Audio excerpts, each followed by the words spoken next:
Hello everyone, it's NerdGasm and welcome to the final installment in my Resident Evil Retrospective series. Gee willikers, it's been quite a journey, hasn't it? Now, this will not be the absolute end of Resident Evil related content on my channel. I'll probably make a few more videos on the subject matter at some point in the future. That RE4 remake is on the horizon, and I'm sure Capcom is already in the kitchen cooking up a Resident Evil 9. But for right now, this will be the last video I make, for the time being at least. Today, my focus is entirely on Resident Evil Village, the 8th and most recent mainline entry in the Resident Evil franchise. Following RE7, I think there was a lot of buzz surrounding this one. Everyone was curious to see where Capcom was going to go with the story. Resident Evil 7 had brought the series back to its survival horror roots, and provided gamers with a very terrifying, tense,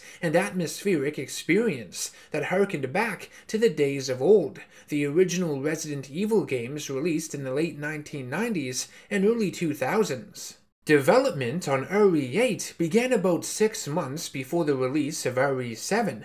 Not knowing whether or not the switch to first person or shifting the tone from action back into horror was going to prove successful, Capcom was taking a bit of a risk beginning production on Resident Evil 8 so quickly, but I'm sure they had their reasons, and they felt confident that RE7 was going to latch on with audiences, and of course it did. The team still wanted to play it relatively safe though with RE8, and got out their trusty measuring stick, Resident Evil 4, and asked themselves how much of that game they could incorporate into this new one. Resident Evil 8, just like its direct predecessor, is a first-person shooter.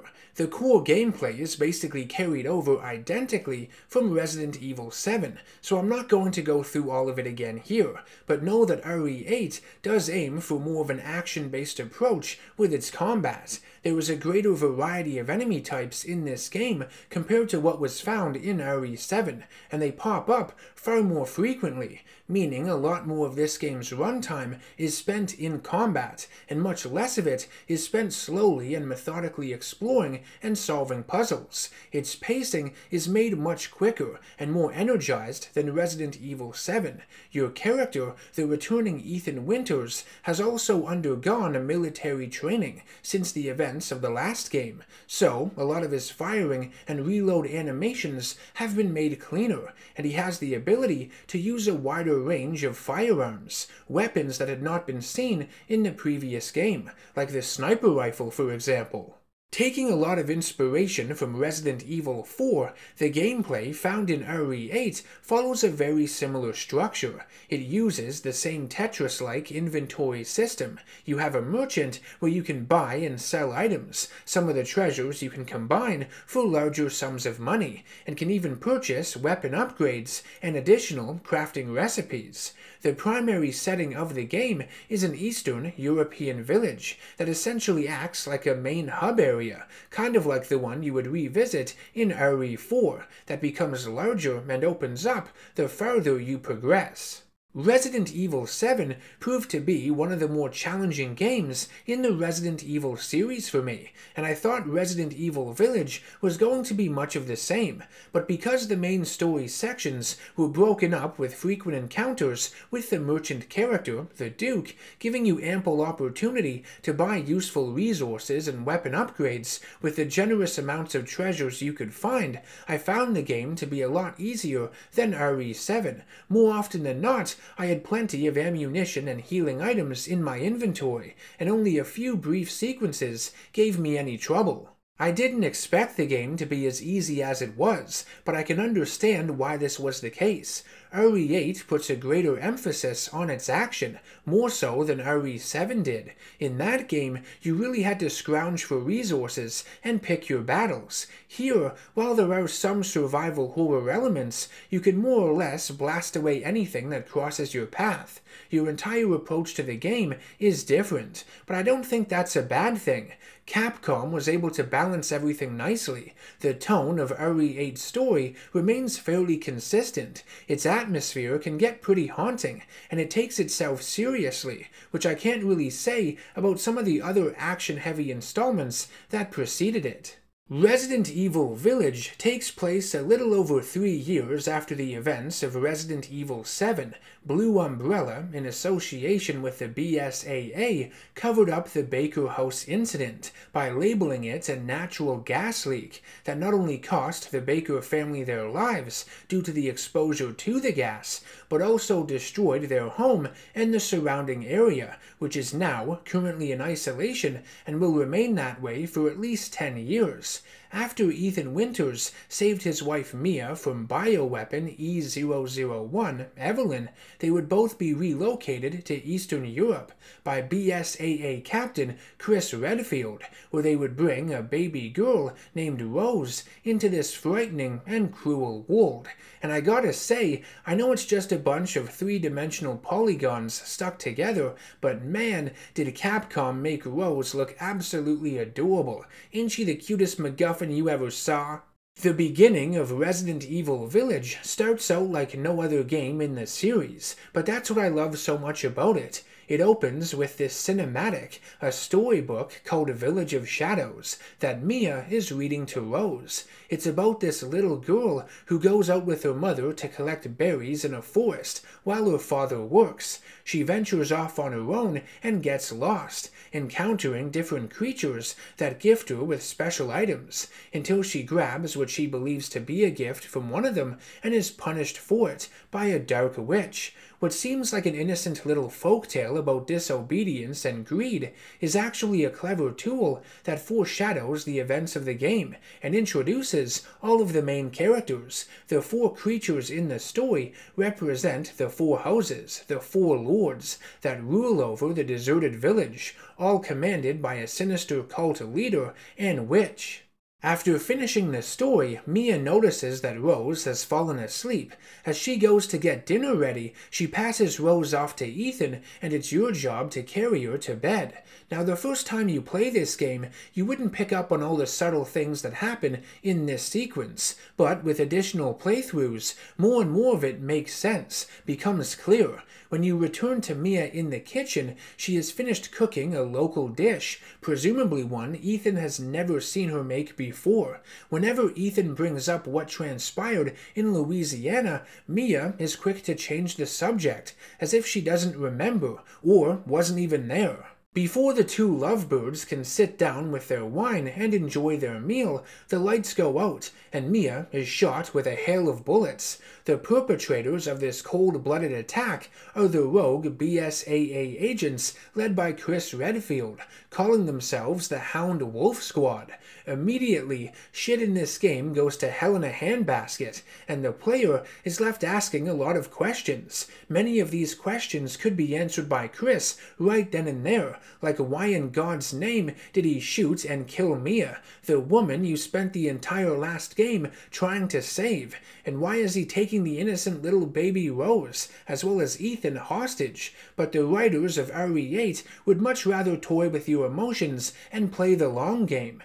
Capcom would use footage of this attack in a lot of the early trailers of Resident Evil 8, which upset some longtime fans of the series. Seeing Chris turned into a villain after being the hero for so long was bad news bears. Of course, it was all smoke and mirrors, and people were getting upset over nothing. Well, mostly nothing. But I will discuss all the Chris Redfield stuff a little later in this video. Anyways, en route to a mysterious village, the convoy transporting Ethan and Rose is attacked and overturned. Rose is captured by a cult leader named Mother Miranda, and in his search for Rose, Ethan comes across a small group of survivors within the village, trying desperately to fight back the endless hordes of werewolf-like monsters called Lycans that have been invading. Ethan is captured by a man who can manipulate magnetic fields, like Magneto, and is brought before Mother Miranda and her 4 lords that each govern a part of the village. Mother Miranda has ruled over the village for the past century. Her only daughter, Eva, had died of the Spanish flu back in 1919.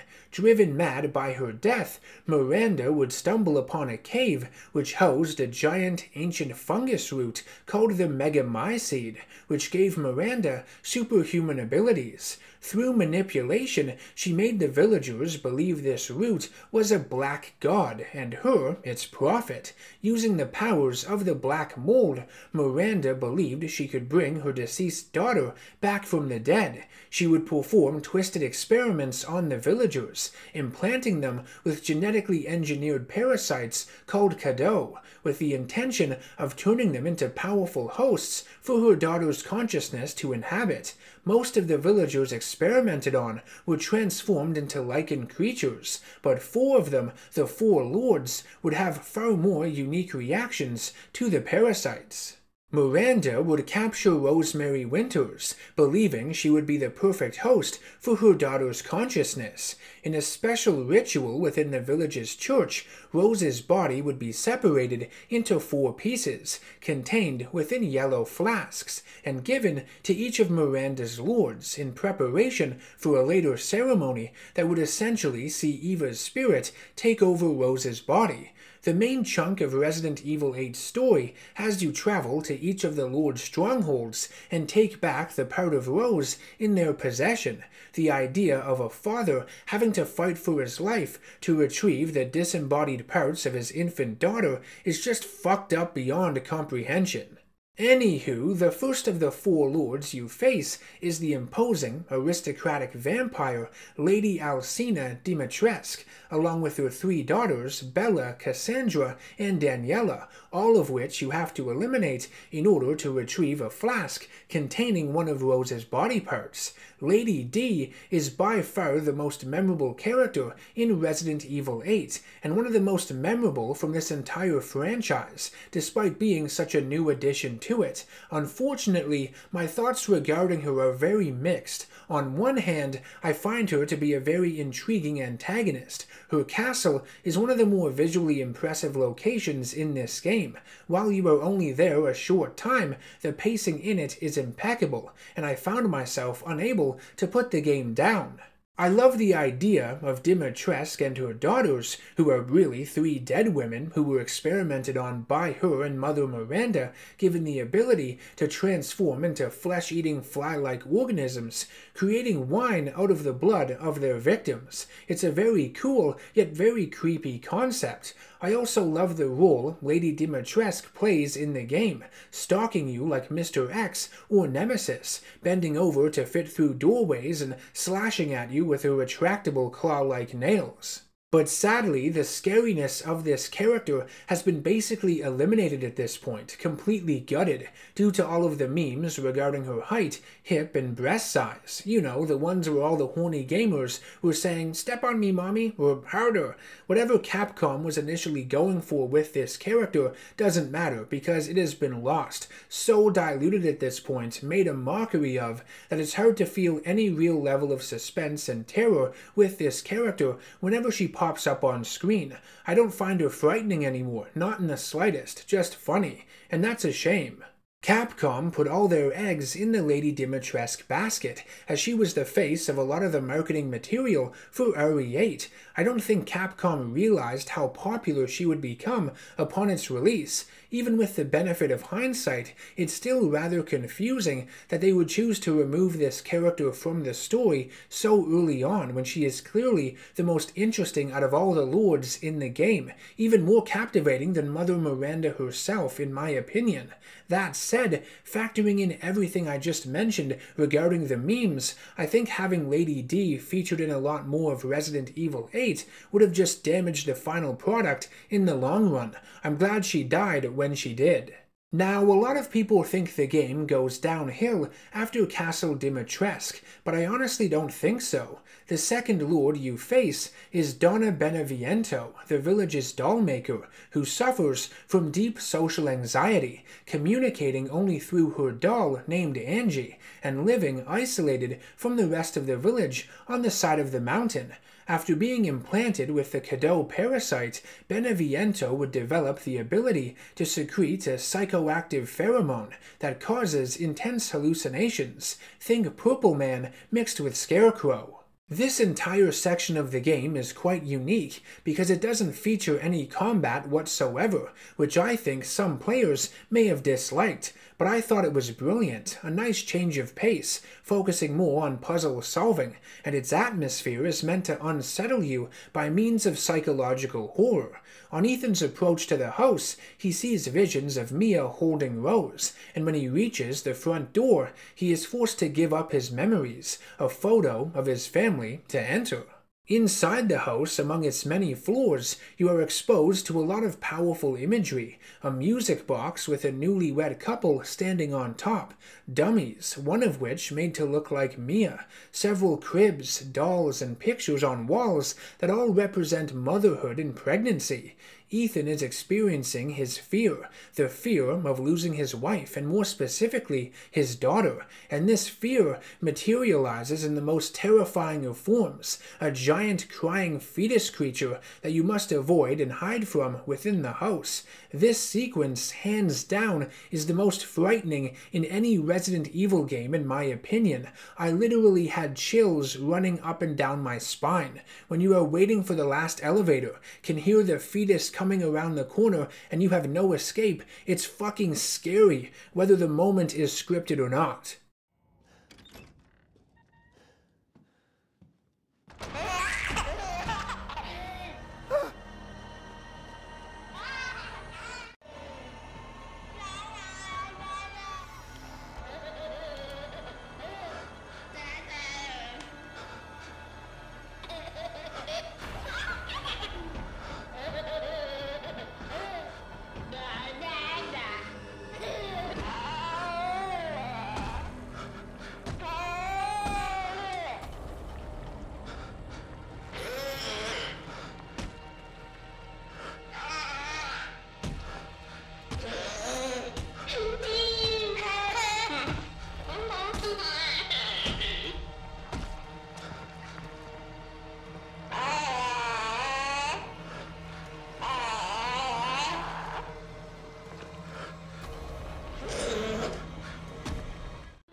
After you defeat the Angie doll, stabbing it in the head, which in reality is Beneviento's head, the story does take a bit of a dive, literally, when you go up against the third of Mother Miranda's lords, Salvatore Moreau, in a run-down and flooded fishing area of the village. Moreau is easily my least favorite of all the Lord characters in this game.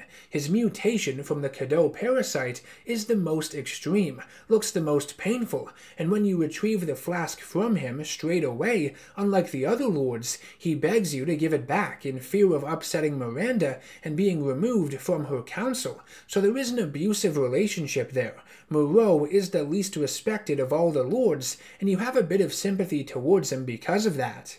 But gameplay-wise, avoiding him when he transforms into the giant aquatic monster, it's sometimes hard to distinguish what you can and can't walk on, what you need to shoot to create new platforms. It led to a lot of cheap deaths with me, a lot of trial and error, which is almost always more annoying than fun. Once you drain the water, I did enjoy the fight with him where you had to shoot the explosive barrels and aim for the more human form that comes out of his mouth though. I also loved how he would spew this acid into the air, which caused it to rain, and you had to find cover. That was really neat. Once you deal with Moreau, the game picks up again. The final lord you encounter is Karl Heisenberg, who puts Ethan through a test, giving him the last flask, and invites him to his factory. There, he reveals that Miranda has been using Ethan to kill all of the other lords. She viewed them as failed experiments, failed host bodies, and their deaths, as well as the deaths of all the villagers, are needed to fuel the Mega Mycete, so the ceremony to bring Miranda's daughter back can commence. A grand sacrifice to the Black God is required. Miranda is actually revealed to be the old hag, a seemingly deranged and trivial side character you meet throughout the game. Miranda had used the disguise to spy on the villagers, but also donned it to manipulate Ethan, pointing him in the right direction, sometimes even leaving behind useful items and clues. Miranda's selfish desire to resurrect her daughter put a wedge between her and Heisenberg. Heisenberg would plan to overthrow her, building an army of reanimated corpses combined with machinery, and asks Ethan to join him in killing her. However, during his pitch, Heisenberg mentions that they will use Rose, turning her into some kind of weapon, probably something he should have left out. Ethan obviously refuses the offer, and Heisenberg drops him down a hole into his factory, which you are forced to fight your way out of against Heisenberg's many numerous cyborg creations. I've heard some people cut up the factory location, comparing it to the tedious and dull tanker ship at the end of Resident Evil 7, but I rather enjoyed it. It has a lot more personality than the ship did. Its visuals are far more chilling and creative, and the various enemy types you battle keeps things interesting throughout. Eventually, you encounter Chris again, who finally explains what had happened at the beginning of the game with his Hound Wolf Death Squad. Chris also pops up before your fight with the mutated Moreau, but things aren't answered until the factory. In all of your encounters up until the factory, Chris could have easily explained what was going on to avoid any confusion with Ethan. A lot of problems between the two of them could have been avoided. He speaks very vaguely, telling you to stay out of Hound Wolf's business, that Ethan is out of his depth, for him to leave it alone, that he's in the way. None of these statements resolve anything and are a complete waste of time and energy. Chris may not be a villain in this game per se once the reality of the entire situation comes to light, but he is, without a doubt, a huge dickwad, the way he is written here, very unlikable. Anyways, Chris reveals that the Mia he killed was not Mia, but Mother Miranda in disguise, attempting to steal Rose. The real Mia had been captured and imprisoned by Miranda in the days leading up to their attack. Also, just as an FYI, the Hound Wolf Squad are not the bad guys. Though they are a rogue group, the reason for them splintering off from the BSAA was because of the organization's shady decision to cover up the events of Resident Evil 7 with Blue Umbrella. Within the factory, Chris builds a metal polymer tank impervious to Heisenberg's powers, and has Ethan pilot it to fight him. The boss battle against the mutated Heisenberg is one of the more badass in the entire game. The tank you drive is armed with a machine gun and a chainsaw, which you also use for blocking. Ridiculous. The whole sequence is more spectacle than it is gameplay, but I love it. It's one of my favorite parts of Resident Evil 8. So much fun. After defeating Heisenberg, Ethan is confronted by Mother Miranda, who has taken on the guise of Mia. She ends up killing him, ripping out his heart, and goes to begin the ceremony to resurrect her deceased daughter. With Ethan dead, your control switches over to Chris, who leads his Hound Wolf squad into the village to plant a bomb on the Mega Mycete and rescue the imprisoned Mia. Chris is decked out with weapons with plenty of ammunition and these cool night vision goggles which offer some interesting visuals as you gun down Lycans left and right. You even fight one of those big bastards you saw at the beginning of the game, this time wielding a giant spiked mace. Caught between the realms of life and death, Ethan is approached by Evelyn, the bioweapon and main antagonist of Resident Evil 7. She reveals to him that he has been dead for quite some time. After that initial confrontation with the infected Jack Baker, he was killed, and then revived with the mold, which gave him regenerative powers. It's how he's been able to survive so much physical punishment seen throughout both the games. While you are playing as Chris, you also stumble upon Miranda's underground lab, which explains that Evelyn was created by Miranda and the crime syndicate, the Connections, to be a host body for her daughter, but like the other experiments, ended up being a failure. Miranda's research also went on to inspire Oswell E. Spencer, who founded the Umbrella Corporation, so everything in this series comes full circle. Though Ethan's body is weakening, he is determined to save his daughter Rose and comes back to life. Because her mother is human and her father is part of the mold, that makes Rose a human-mold hybrid, which is interesting. Anywho, Ethan goes to the ceremony site on the outskirts of the village and fights Mother Miranda, who absorbs Rose into her body. I like how Miranda changes forms in this battle, but as final bosses go, this is another one of the least memorable ones in the series. It wasn't all that impressive. After killing Miranda, who screams her daughter's name one last time before crumbling into dust, Ethan gives Rose to Chris and proceeds to sacrifice himself to blow up the Mega Mycete.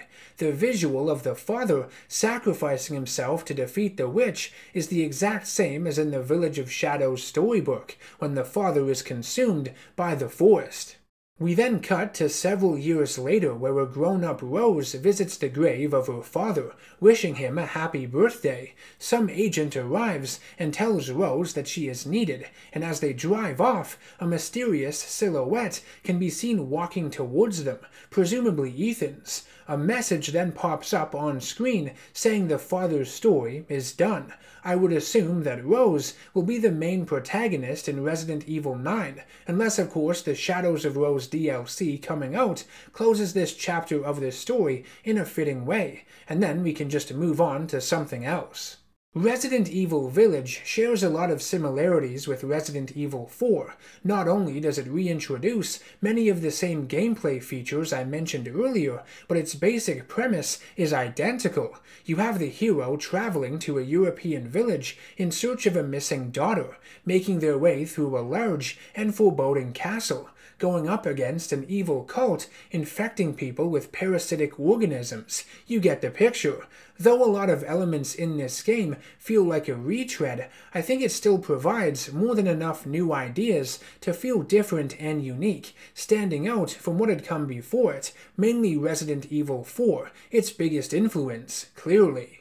I might be in the minority with this, but I actually prefer Resident Evil 8 over Resident Evil 4. I think it takes everything I loved about RE4 and then backs it up with a far more engaging story, one that maintains its tone and consistency all throughout. The story in RE8 isn't perfect. Chris is written pretty dumb. Some of the stuff surrounding Miranda's ceremony and Ethan being part of the mold are made a bit vague. You have to really suspend your disbelief in order for them to make sense. But I think Ethan's motivation, saving his daughter, is really powerful, emotional, relatable to a lot of people, valuing your family above everything else. I also loved most of the characters in this game, big and small. The four lords felt very distinct from one another, not only in design, but with their locations as well. Resident Evil Village was just a breathtaking experience from start to finish. It's one of my favorite entries in the RE franchise that deserves several more replays in the future. And with that, I have finally reached the end of my Resident Evil retrospective series. It was a lot of work playing through these games to capture footage, writing all of the scripts, assembling and editing all of these videos. Hot damn, some of the most work I have ever put in on this channel. I hope all of you who took the time to watch enjoyed hearing my thoughts and ramblings on all the RE games, and I'd love to read your thoughts on them down in the comments section below, so feel free to share them if you want to. It's gonna be heart-wrenching seeing how little views these videos will get me. I'm not expecting much, but it was a fun little experiment nonetheless, and I hope to discuss more game series like this in the future, on top of all my regular comic book and superhero-related videos. If you'd like to support my channel and ensure the production of future content, you can do so by subscribing, hitting that bell icon for notifications, and by becoming a producer over on patreon.com for as little as $1 a month. I will see you all in the next one. Take care, stay safe, and as always, stay nerdy.